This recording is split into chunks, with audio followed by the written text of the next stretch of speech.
Welcome to red TV. నేను మీ తేజ.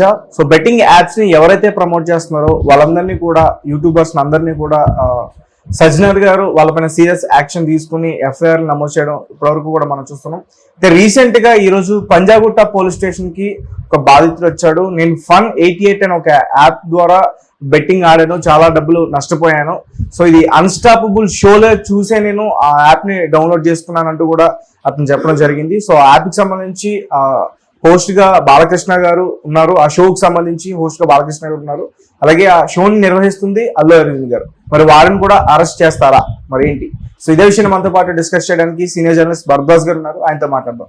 నమస్తే sir. నమస్తే అండి. సో మరి సజ్జనర్ గారు ఈ యూట్యూబర్స్ పైన, ఆర్టిస్టుల పైన తీసుకున్న రియాక్షన్, ఈ సినిమా ఇండస్ట్రీకి సంబంధించిన బాలకృష్ణ, అల్లు అరవింద్, మరి వాళ్ళ మీద కూడా ఉంటుందా? అంటే ఇక్కడ బాలకృష్ణ, ప్రభాస్, లేకపోతే మహేష్ బాబు, పవన్ కళ్యాణ్ వీళ్ళందరూ వచ్చారు ఆ షోకి. అవును. సో ఈ వచ్చిన వాళ్ళందరికీ అంటే అక్కడ బ్రాండింగ్ జరిగింది. బ్రాండింగ్, సెట్ బ్రాండింగ్ అంటున్నారు. ఆ సెట్ బ్రాండింగ్ లో ఈ Fun88 అనేటువంటి దాన్ని కూడా వేశారు. అలాగే వాళ్ళు ఇచ్చినటువంటి బహుకరణాలు జరిగినాయి కదా, గిఫ్ట్ హ్యాంపర్స్, వాటి మీద కూడా వీటన్నిటి పేర్లు ఉన్నాయి. దానిలో ఈ Fun88 పేరు కూడా ఉంది. సో ఇది ప్రమోషన్ కోసం చేసేది, బ్రాండింగ్ కోసం అని చెప్తున్నారు కదా వాళ్ళు. ఎవరు తీసుకొస్తారు ఈ బ్రాండింగ్?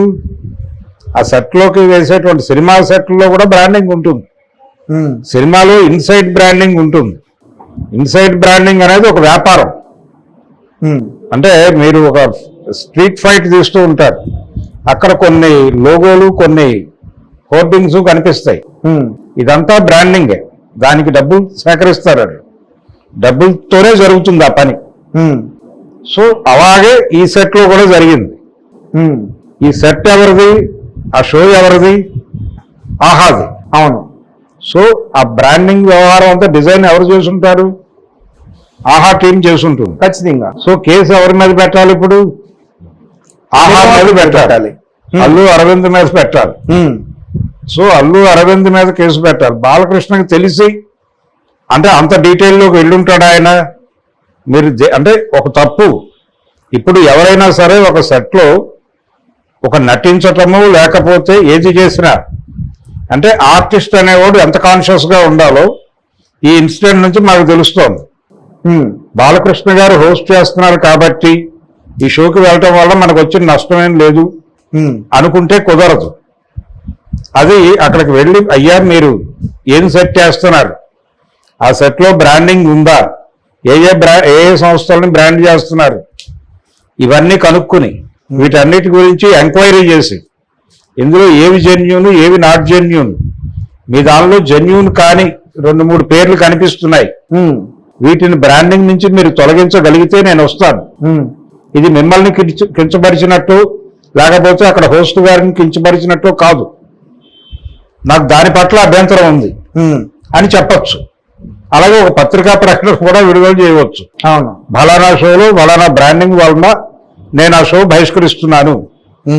నేను బహిష్కరిస్తున్నానంటే ఇన్ ది సెన్స్ అది ఉందనే, అంతే తప్ప ఆ హోస్ట్ పట్ల నాకు అగౌరవం లేదు, పరిపూర్ణ గౌరవం ఉంది. అలాగే ఆ యాప్ ఎవరైతే, ఇప్పుడు ఆహా కూడా ఒక యాపే కదా, ఆహా అనేటువంటి యాప్ యాజమాన్యం పట్ల కూడా నాకు గౌరవం ఉంది. కానీ ఇది ఎందుకు వచ్చింది బ్రాండింగ్ లో, నేను నా విచక్షణ మేరకు వద్దనుకుంటున్నా అని ఒక పేపర్ ప్రకటన ఇస్తే ఇంకా అద్భుతంగా ఉండుండేది. కానీ అంత కాన్షియస్ గా ఆలోచించకపోవడం వల్లనే ఇప్పుడు ఆల్రెడీ కేసులో ఇరుక్కున్నటువంటి వాళ్ళందరూ కూడా ఇంత డీటెయిల్డ్ గా ఆలోచించడం, అంటే బ్రాడ్ గా ఇది ఏ యాప్ అనే దానిలో ఒక జ్ఞానం ఉంటుంది. ఏది ఇప్పుడు మాకు తెలిసి చేసాం, తెలివి చేసాం ఇలా మారుతున్నారు. లేదు అదంతా జెన్యూన్ గానే ఉంది, నేను ఎండార్స్ చేశాను విజయ్ దేవరకొండ అన్నాడు. నేను ఎప్పుడో 9 ఏళ్ల క్రితం చేశానని ప్రకాష్ రాజు గారు అంటున్నాడు. మీరు 9 ఏళ్ల క్రితం చేసినా ఏదో అన్ని వెరిఫై చేసుకున్నా దాని పరమోద్దేశం ఏమిటో మీకు తెలుసు కదా. ఆ పరమోద్దేశం ఏమిటి? Fun88 కావచ్చు, ఆళ్ళు చేసింది కావచ్చు. దీని పరమోద్దేశం జనాల్ని బెట్టింగ్ వైపు లాగటం. బెట్టింగ్లు రకరకాలుగా జరుగుతాయి. ఇప్పుడు సంక్రాంతికి కోళ్ల పందాలు ఎక్కడో జరుగుతాయి భీమవరం దగ్గర. అవును. అక్కడ జరిగే కోళ్ల పందాలకు ప్రపంచవ్యాప్తంగా బెట్టింగ్లు కట్టిస్తారు. ఉమ్, అక్కడ కెమెరాలు పెట్టి లైవ్ ఇస్తారు. ఉమ్, ఈ లెవెల్లో జరుగుతోంది కథ. అలాగే ఎన్నికల మీద బెట్టింగ్ చూసాం మనం. ఉమ్, ఎవరు గెలుస్తారు, ఎవరు ఓడిపోతారు. ఢిల్లీ ఎలక్షన్లో ఎవరో గెలుస్తారు, ఎవరో ఓడిపోతారు. కేజ్రీవాల్ గెలుస్తారా గెలవడా బెట్టింగే. Any item betting. అవును. అంటే జూదంలోకి ప్రమోట్ చేస్తున్నారు మీరు ప్రపంచాన్ని. ఉమ్, ఈ జూద ప్రపంచంలోకి ప్రమోట్ అయిపోయి ఆస్తులు కోల్పోయిన వాళ్ళు అనేక మందిని చూసాం మనం మహాభారతం నుంచి. ఉమ్, ధర్మరాజు అనే పాత్ర నుంచి మనం నేర్చుకోవాల్సిన నీతి ఏమిటి? జూదం అనేది ఎంత ఇబ్బందికరమో ప్రమాదకరమో ఆ కాలం చెప్పారు. పాచికలు జూదమే కదా. అవును. ఉమ్, జూదం అనే మాట వాడారు వాళ్ళు దానిలో. ఉమ్, సో అదే మీరు ఆన్లైన్లో చేయిస్తున్నారు. దాన్ని మీరు ప్రమోట్ చేస్తున్నారు, ఎండార్స్ చేస్తున్నారు. ఉమ్, మీ ముఖాలు చూసి చాలా మంది దానిలోకి ఎంటర్ అవుతున్నారు, కాలిపోతున్నారు, తగలబడిపోతున్నారు, ఆత్మహత్యలు చేసుకున్నారు. అవును. ఎవరు రెస్పాన్సిబిలిటీ దీనికి? ఆ జ్ఞానం ఉండాలిగా మీకు, ఎక్కడ ఏ ఏరియాలో మనం ప్రమోట్ చేస్తున్నామని. ఉమ్, ఆ ప్రమోట్ చేస్తున్న ఏరియాలో మీకు ఒక జ్ఞానం ఉంటే మీరు అప్పుడే వద్దని చెప్పేవారు. అవును. నేను ప్రమోట్ చేశాక అది తప్పని తెలుసుకుని ఆ తర్వాత చేయలేదు, ఇది ఎప్పుడో 9 ఏళ్ల క్రితం జరిగింది అని చెప్పినప్పటికీ తప్పు కాకుండా పోదు. ఎందుకంటే దాన్ని మీరు చేయకపోవచ్చు తర్వాత, కానీ మీరు చేసినటువంటి ఆనాటి వీడియో, ఆనాటి ఫుటేజ్, ఆనాటి వ్యవహారాలు అవన్నీ రకరకాల చోట్ల వాళ్ళు ప్రమోట్ చేస్తారు.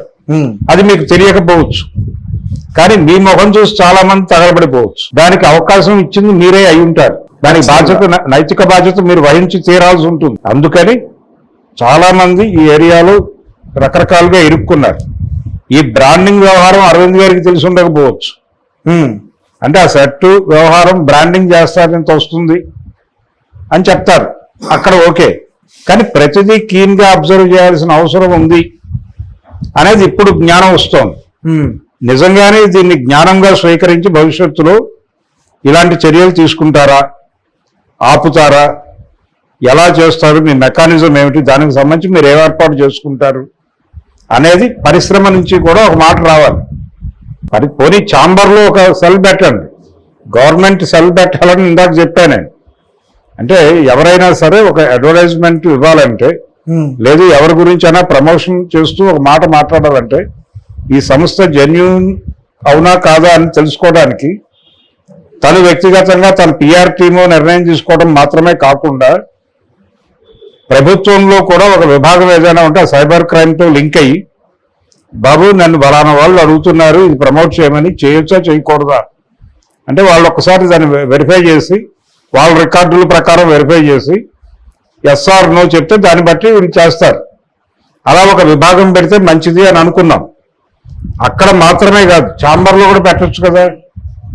ఛాంబర్లో కూడా ఒక విభాగం పెట్టి మీ సభ్యులే కాబట్టి, వాళ్ళు మా అసోసియేషన్తో ఉన్నా ఏ అసోసియేషన్తో ఉన్నా వాటన్నిటికీ మదర్ బాడీ మీదే కాబట్టి ఛాంబర్లో ఒక వ్యవస్థ పెట్టి, మీరు అలాగే యాంటీ పైరసీ సెల్ అని ఒకటి పెట్టారు గతంలో, అది ఇప్పుడు నిష్క్రియ పరత్వంలో ఉంది.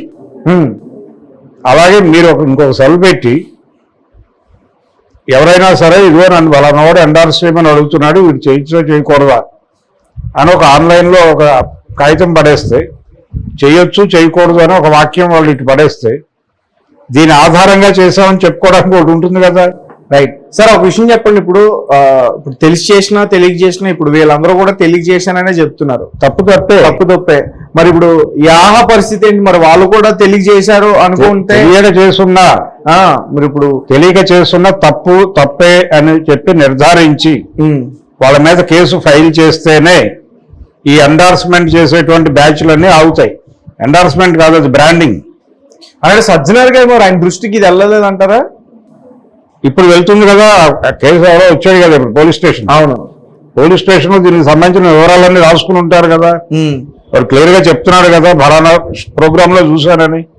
ఆ ప్రోగ్రామ్ లో ఇన్వాల్వ్ అయిన వాళ్ళందరి తాలూకా ఆ తలాల మీద ఉన్న నమ్మకంతోనే వీడు ఎక్కడో డబ్బులు పెట్టి కాల్చుకున్నాను అని చెప్తున్నాడు.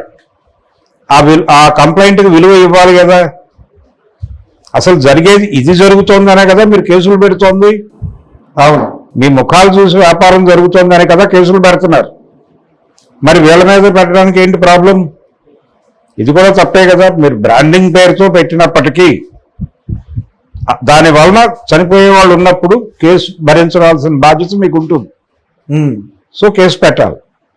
కేసు పెడితే తెలుస్తుంది ప్రపంచానికి. ఫర్దర్గా బ్రాండింగ్ చేసేటప్పుడు రేపు సినిమా సెట్లు బ్రాండ్ చేస్తారు.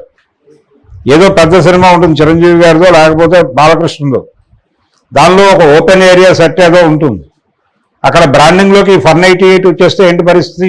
అది ఇంకా ప్రమాదం కదా. అవును. ఇప్పుడు 200 కోట్లు 500 కోట్లు ప్రాజెక్ట్ అయి ఉంటుంది. అది ఈ 500 కోట్ల ప్రాజెక్టు మీద ఎవరో కోర్టుకు వెళ్తే ఏమైపోవాలి జనాలు? అందుకని మొక్కగా ఉన్నప్పుడే తుంచేస్తే మంచిది. ఈ కేసు బుక్ చేయటమే మంచిది. ఆహా మీద అంటే మరి సజ్జనార్ గారు మరి ఎలా రియాక్ట్ అవుతారనేది కూడా మనం చూడాలి. రియాక్షన్ ఏం లేదు, ఆయన స్ట్రైట్ అవే కంప్లైంట్ వచ్చింది కాబట్టి రియాక్ట్ అయి తీరక తప్పదు. ఓకే, రియాక్ట్ అవుతారనే ఆశిద్దాం. Okay sir, thank you so much. Thank you.